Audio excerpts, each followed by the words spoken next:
Delhi Mumbai express വേയുടെ വശങ്ങളിൽ 40,000 seed ബോളുകൾ നിക്ഷേപിച്ച് അയുധ് വോളണ്ടിയർമാർ. Mata Amritanandamayi മഠത്തിന്റെ യുവജന വിഭാഗം അയുധ് 45,000-ഓളം സീഡ് ബോളുകൾ ഹൈവേയുടെ വശങ്ങളിലെ ഗ്രീൻ ബെൽറ്റിൽ നിക്ഷേപിക്കാനായി വനം വകുപ്പിന് കൈമാറുകയും ചെയ്തു.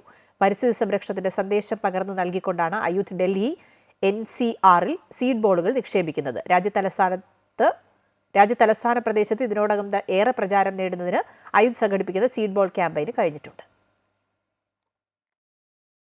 പരിപാടിയിൽ മുഖ്യാതിഥിയായി പങ്കെടുത്ത Gurugram metropolitan development authority and Faridabad metropolitan development authority additional chief executive officer Subhash Yadav IFS അയുധിന്റെ സീഡ് ബോൾ പ്രചരണത്തെ പ്രശംസിച്ചു. പരിസ്ഥിതി സംരക്ഷണത്തിന്റെ മഹനീയ മാതൃകയാണ് സീഡ് ബോൾ ആശയമെന്നും പരിസ്ഥിതി സംരക്ഷണത്തിലൂടെ കാലാവസ്ഥാ വ്യതിയാനം ചെറുക്കാനും അന്തരീക്ഷ മലിനീകരണത്തിന് തടയിടാനും കഴിയുമെന്നും പരിസ്ഥിതി സംരക്ഷിക്കാൻ വേണ്ടി സാധ്യമായ എല്ലാ കാര്യങ്ങളും ചെയ്യണമെന്നും സുഭാഷ് യാദവ് പറഞ്ഞു. इसमें जो ये प्रोग्राम है, जो इनकी पहल ली है, इसके लिए मैं बहुत बहुत धन्यवाद करता हूँ सबका। NHAI ने जो लैंड प्रोवाइड करवाई है उसको उनका भी बहुत बहुत धन्यवाद।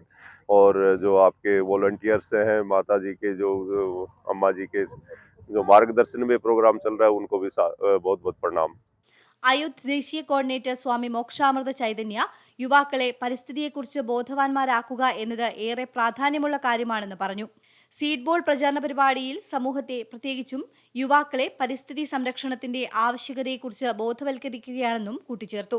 इसी आशा के साथ कि ये सब प्रकृति माता को हमारा समर्पण बने और इनमें से सभी सीड बॉल, हम तो यही आशा करेंगे, सभी सीड बॉल अंकुरित हों और प्रकृति को हमारी तरफ से एक समर्पण, हमारी एक भेंट हो। और इसमें अगर 10% भी हम सक्सेसफुल हो पाते हैं और आने वाले वर्षों में भी हम इस सीड बॉल कार्यक्रम को और भी अच्छी तरह करेंगे. സദ്ഗുരു ശ്രീ മാതാ അമൃതാനന്ദമയി ദേവിയുടെ അനുഗ്രഹാശിസുകളോടെ അയുധ് സംഘടിപ്പിക്കുന്ന സീഡ് ബോൾ ക്യാമ്പയിൻ മുന്നോട്ട് വയ്ക്കുന്ന പരിസ്ഥിതി സംരക്ഷണം എന്ന ആശയം യുവാക്കളും സമൂഹവും ഏറ്റെടുത്തിട്ടുണ്ട്. അയുധ് റീജിയണൽ കോർഡിനേറ്റർ സ്വാമി ഹർഷാമൃത ചൈതന്യ, ആനന്ദ് പസാരി, അയുധ് അംഗങ്ങളും അമൃത ആശുപത്രിയിൽ നിന്നുള്ള വളണ്ടിയർമാരും പരിപാടിയിൽ പങ്കെടുത്തു.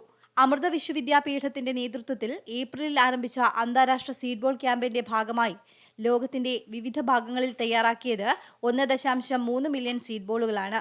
G20 ഉച്ചകോടിയോടനുബന്ധിച്ചുള്ള C20യുടെ കാലാവസ്ഥ, പരിസ്ഥിതി, നെറ്റ് സീറോ ടാർഗറ്റിന്റെ ഭാഗമായാണ് സീഡ് ബോൾ ക്യാമ്പയിൻ അന്താരാഷ്ട്ര തലത്തിൽ സംഘടിപ്പിക്കുന്നത്. ഫരീദാബാദ് അമൃത ആശുപത്രിയിലും ഡൽഹി വസന്തകുഞ്ച് ശ്രീ മാതാ അമൃതാനന്ദമയി ദേവി മഠത്തിലുമാണ് സീഡ് ബോളുകൾ തയ്യാറാക്കിയത്. അമൃത ന്യൂസ്, ന്യൂഡൽഹി.